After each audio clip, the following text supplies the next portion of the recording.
Blood falls. Sounds a bit freaky, like maybe they belong in a vampire movie. But they are a thing. Blood falls are found flowing from Taylor Glacier onto the ice-covered surface of Lake Bonny in Taylor Valley, East Antarctica. About 5 million years ago, sea levels rose and East Antarctica was flooded. A saltwater lake was formed in the region. 3 million years later, glaciers formed over the top of the lake, cutting it off from the rest of the continent.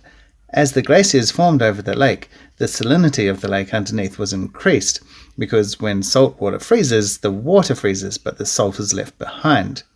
The lake, yep, it's still there, is now 3 times saltier than seawater. When the lake was cut off from the continent by the glaciers forming over it, it was also cut off from the atmosphere. It hasn't been hit by sunlight for 2 million years, and is completely devoid of oxygen. What the lake is rich in, however, is iron. This is likely due to the glaciers scraping the bedrock of the region and depositing iron into the lake. These days there is a fissure in the glacier that allows the subglacial water to seep out. As it does so, the iron in the water rusts when exposed to the oxygen in the air.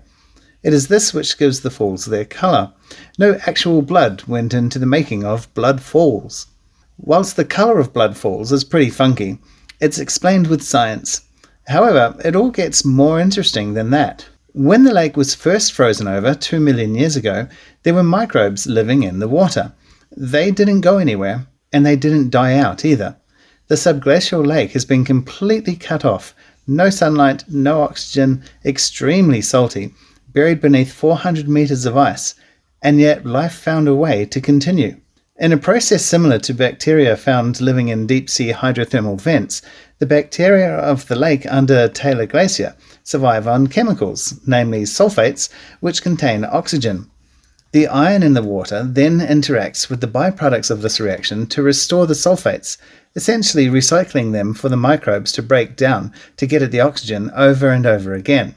This type of biochemical process has not been found anywhere else. But if life can be sustained for 2 million years under the conditions of this subglacial lake, then perhaps it might one day be found elsewhere in the solar system, for instance Europa, an ice-covered moon of Jupiter with a subsurface ocean.